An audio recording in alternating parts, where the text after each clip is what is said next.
전쟁 중인 우크라이나의 재건 사업을 논의하기 위해 우리 공기업과 민간 기업으로 구성된 재건 협력단이 우크라이나 방문을 마치고 돌아왔습니다. 민간 재건 협력단 단장이시죠. 원희룡 국토교통부 장관 모시고 자세한 얘기 직접 들어보겠습니다. 네, 장관님 우크라이나 갔다가 어제 오신 건가요? 예, 어저께 낮에 돌아왔습니다. 아, 지금 도착하신 지 만 하루도 지나지 않았는데 네, 바로 그렇습니다. 오셨네요. 지금 그 영상을 사진이나 이런 걸 좀 봤는데 포탄이 떨어지고 이런 피해 지역도 직접 다녀오신 거죠? 예, 작년 2월 네. 그 전쟁 초기에 직접 그 키이우 수도를 점령하려고 굉장히 가까이까지 쳐들어왔었더라고요, 러시아가. 그래서 직접 부서진 아파트나 그 다리 이런 걸 봤는데요, 참 끔찍하더라고요. 지금 보시니까 전쟁이 아직도 한창 진행 중이다 이런 게 좀 실감이 나시던가요? 어떻습니까? 어디서 실감이 나냐면 네. 젤렌스키 대통령을 저희가 면담하러 대표단이 갔잖아요. 가는 곳곳이 대통령 사무실도 여러 군데 그 위장돼서 흩어져 있을 뿐만 아니라 거기에 뭐라 그럽니까? 그 토치카라 그러죠. 모래로 쌓은 참호 요새 시설들이 건물 안에도 곳곳에 다 돼 있었습니다. 그래서 그 겉으로 보면은 그냥 행정 건물 같은데 그 안에 들어가니까 군사 참호처럼 돼 있어서 그렇지, 여기가 전쟁 중인 네. 현장이지, 이런 느낌이 났고요. 특히 우리 젤렌스키 대통령을 직접 만나니까 전쟁을 직접 지휘하는 사령관으로서의 어떤 긴장감과 그런 포스 같은 게 느껴져서 실감이 났습니다. 두 분 이제 만나신 걸 보니까 귓속말도 좀 나누시고 그러시던데 어떤 기난 얘기를 좀 나누신 겁니까? 그 대통령께서 지난 5월 달에 네. 그 젤렌스카야 영부인이 우리나라 다녀갔거든요. 그렇죠. 그래서 우리나라 기업들도 많이 둘러보고 하셨는데 그때에 대해서 고맙다는 말씀, 또 우리 7월 달에 윤석열 대통령이 직접 키이우를 전격 방문해서 두 분이 또 얘기를 많이 나누셨더라고요. 네. 그때 감동받았던 이야기, 이런 얘기들을 많이 하고요.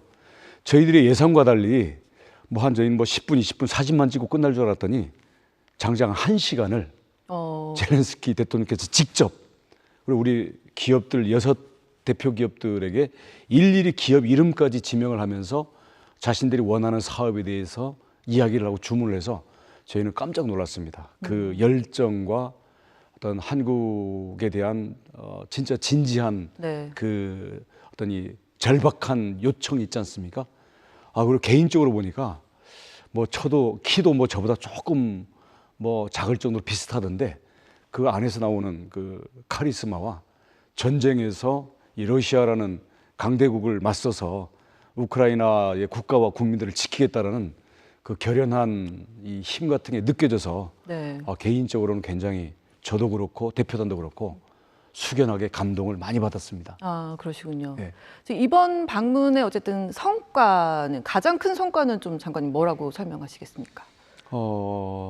그동안 우크라이나 재건 협력에 대해서 저희가 한 5,000개 정도의 목록을 가지고 5,000개. 13번의 화상 회의를 5월 달부터 해왔거든요. 네. 제가 5월 달, 7월 달에 폴란드 다녀오면서 됐는데 거기에서 당장 실현할 6개의 그 선도 프로젝트를 선정해서 시작을 했고요.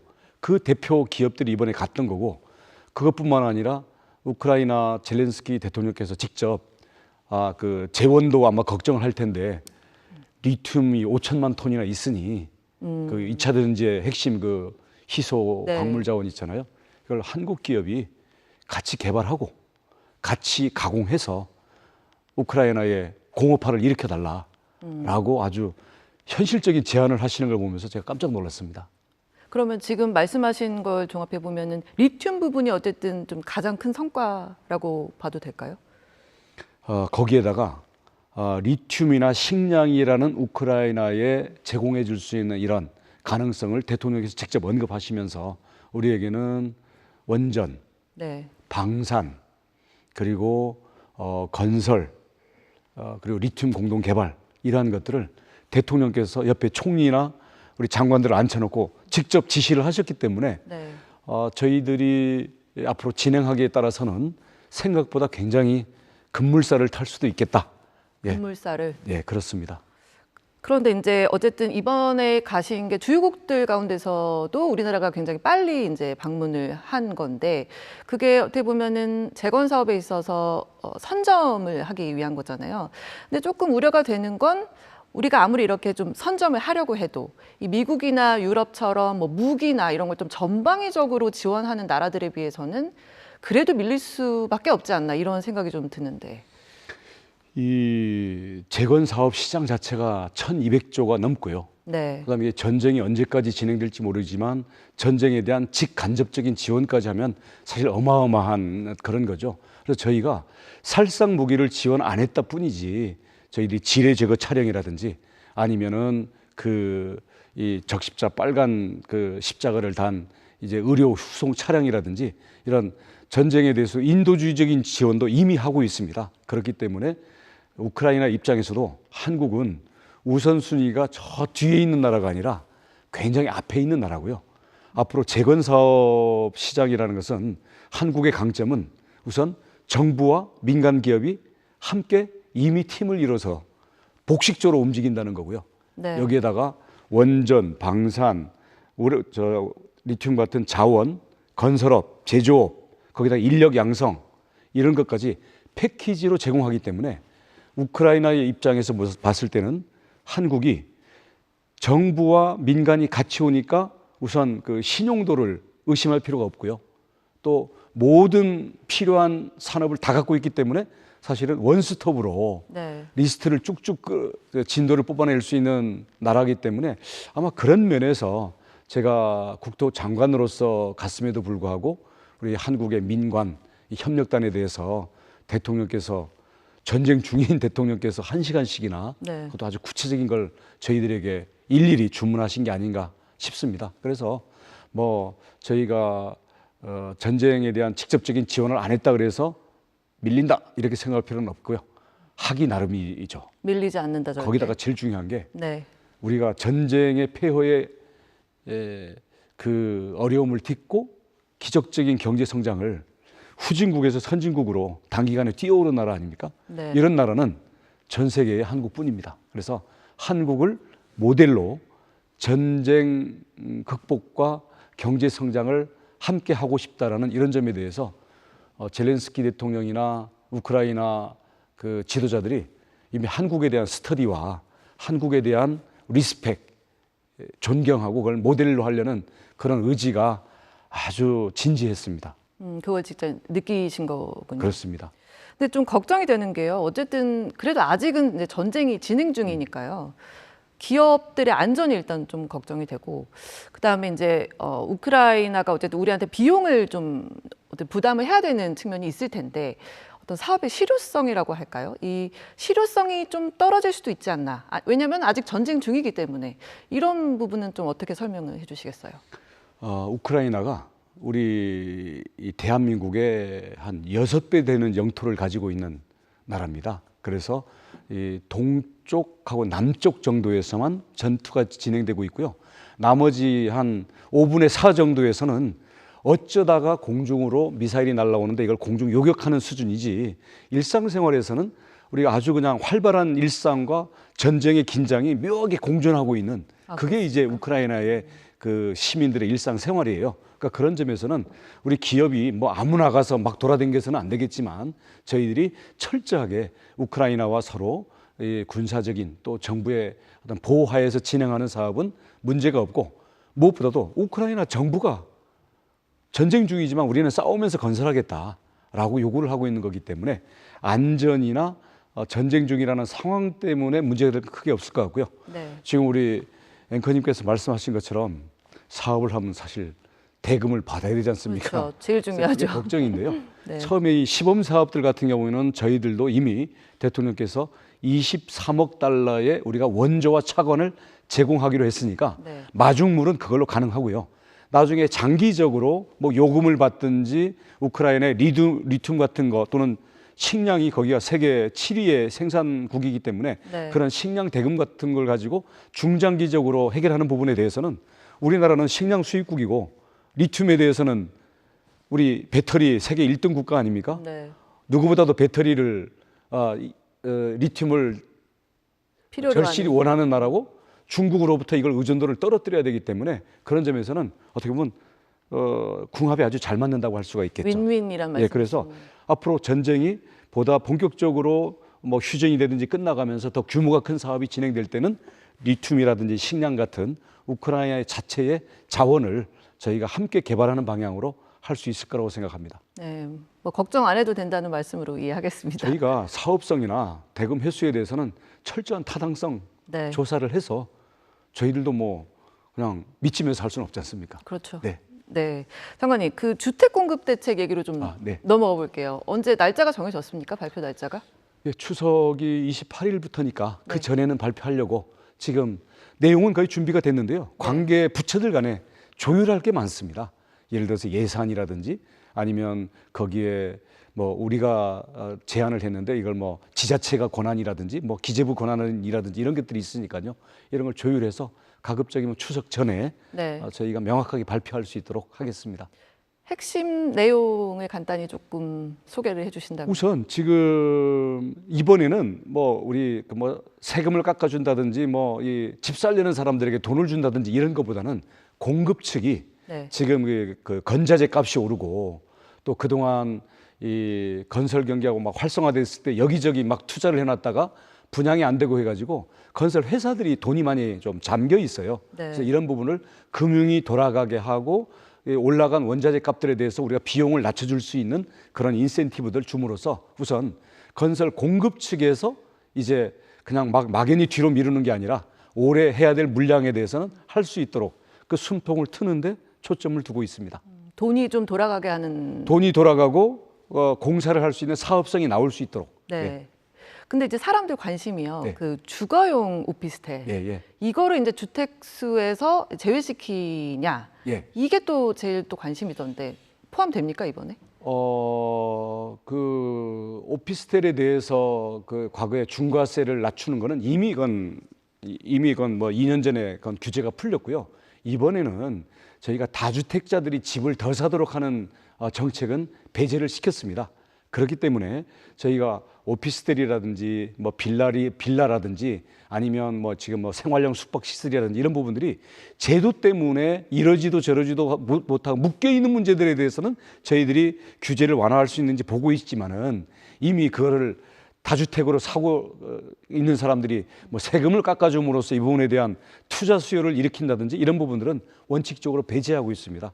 그리고 그뿐만 아니라 그렇게 하면 법을 고쳐야 되는데요. 네. 지금의 국회 상황에서 그걸 손댈 수 있는 국면이 아닙니다. 그러니까 이번에는 포함이 안 된다는 말씀인데. 그렇습니다. 사실 장관님께서 이제 뭐 비아파트 부분에 있어서 과도한 위축을 좀 풀어야 된다는 네. 취지의 말씀을 해 오셔서 이렇게 이번에 좀 제외될 거다 이런 예상이 나왔던 것 같아요. 아니요, 수요 측이 아니라 저희는 공급 측을 푸는 규제 완화를 할 겁니다.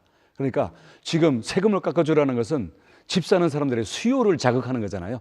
수요를 자극하는 것들은 지금 수요 부족이 문제가 아니라 수요가 있는데도 이 건설 회사들이나 이걸 또 금융을 대고 있는 금융회사들이 묶여 있는 게 문제이기 때문에 그런 부분들에 대해서는 저희가 규제 완화들을 할 수 있는 것들은 하려고 합니다. 네, 장관님 그 철도노조 총파업 이제 네네. 오늘이 나흘째인데요.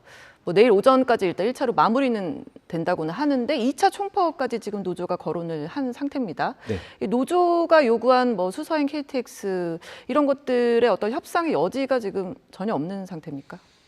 우선 이번에 4일간의 철도 파업은 우선 있지도 않은 민영화를 반대하는 그런 거였기 때문에 국민들로부터도 공감을 받기 어렵고요. 심지어는 그 코레일 내부의 직원들 사이에서도 반대 의견들이 매우 많습니다. 그래서 투쟁의 동력도 약하고요. 이제 또 2차 파업을 예고하는 게 우리 그 철도 산업에 대한 그 관리와 운영을 뭐 분리한다든지 아니면 뭐 지금 그 KTX가 수서역에서 출발하도록 하자라든지 이런 내용들은 일방적인 요구를 가지고 파업하고 머리띠 맨다고 해결될 일이 아니라 진정으로 철도의 안전과 국민들의 편의 또 국가 발전을 위해서 무엇이 좋은지 이런 것들을 코레일, 노사 그리고 정부 당국이 머리를 맞대고서 정말 가장 좋은 방안을 현실적으로 찾아 나가야 되는 거기 때문에 그런 점에 대해서는 저희들이 진지하고 신중하게 검토를 하고 또 필요한 대화는 다 하겠지만 자신들의 일방적인 주장을 그것도 국민들의 발을 볼모 삼아서 관철시키겠다? 이런 식의 집단 위력에 대한 떼법은 이제는 결별해야 될 때라고 생각합니다. 지금 노조 측과 대화가 좀 물밑에서 오가는 중인가요? 우선 요 파업 기간에는 제대로 좀 진행이 안 됐고요. 네. 이제 파업이 내일 아침에 네. 이제 시함으로 끝나니까 지금 노조가 제기하는 문제들 중에서 실제 그 전혀 근거가 없는 얘기들은 대화 대상이 아니고요. 저희가 봐서 앞으로 예를 들어서 그 지금 수서역과 서울역을 서로 교차 운영하도록 한다든지 아니면 앞으로 철도 산업에 있어서 그 이 철도를 수선하는 문제랑 철도를 또 운행하는 문제랑 이런 부분들이 전 세계적으로도 이게 분리되어 있는 경우들도 많고 통합되어 있는 데도 많거든요. 그래서 이 부분에 대해서는 지금 전문 그 연구 기관에 이게 용역이 나가 있어요. 네. 그 결과가 아직 나오지도 않았습니다. 그 결과가 연말에 나오면 그 내용을 가지고 어느 안이 좋을지 그런 부분은 저희가 당연히 노조랑도 대화를 할 겁니다. 말씀 들어보면 약간 2차 총파업이 예고된 수순같이 또 느껴지는데 지금 장관님 말씀하시는 거와 노조 측의 얘기가 좀 워낙 간극이 커서요. 아니 간극이 큰 게 아니라요. 노조가 일방적으로 파업을 하는 것은 내부의 동력도 부족하고 국민들의 지지도 전혀 못 받을 거기 때문에 실제로 대화하고 저희들이 정책적으로 협의를 해야 될 부분들에 대해서는 그거는 전문 기관의 용역이 진행 중이니까 네. 그 결과가 나오면 그에 따라서 서로 협의하고 토론을 할 일이지 용역 결과가 나오지도 않았는데 2차 파업한다? 이거 뭐 무슨 정치적 파업입니까? 정치적인 파업은 국민들이 용납하지 않고 무엇보다도 지금 철도 내지에 젊은 새로운 세대들이 용납하지를 않습니다. 장관님 또 이제 스튜디오까지 오셨으니까 이 질문을 제가 안 드릴 수가 없어서 뭐 내년 총선에 안 나가실 거는 아니죠? 그것도 알 수 없습니다. 그리고 그것도 알 수 없나요? 예, 왜냐하면 국토부가 지금 뭐 1년 반 넘게 하고 있습니다만은 워낙 할 일도 많고 또 우리 어려운 경제나 또 해외 미래 먹거리 또 우리 국가의 여러 지역 발전에 중요한 문제들이 워낙 많지 않습니까? 그래서 워낙 그 버려놓은 일도 많고 뭐 매듭지은 일도 있습니다만은 지금 뭐 한참 그 추진에 그냥 전력을 다하고 있는 일들도 많아서 과연 여기서 고향 앞으로 가 해도 될지 그거는 우리 인사권자의 또 뜻에 달린 거기 때문에 뭐 그걸 제 입으로 그런 인사 문제를 그것도 앞서서 얘기하기에는 네. 제가 자신이 없습니다.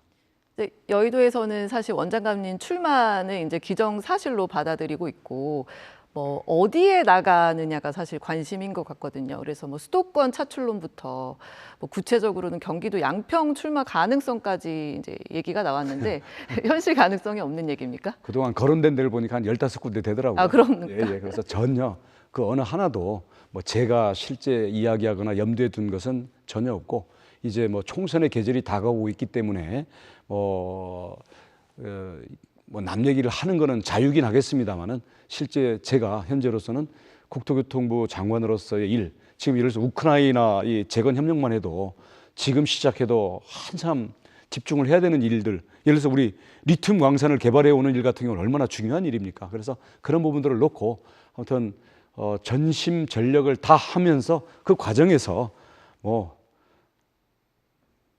하늘에서 내지는 뭐 인사권자께서 정해 주시겠죠. 뭐 저는 네. 최선을 다할 뿐입니다. 네, 혹시 결심이 서시면 그때 한번 더 나오시면 어떨까 싶습니다. 만약에 변동이 있게 되면 SBS에 먼저 알려드리겠습니다. 네, 고맙습니다. 네. 장관님 말씀 그럼 오늘 여기까지 듣겠습니다. 네. 고맙습니다. 네, 감사합니다.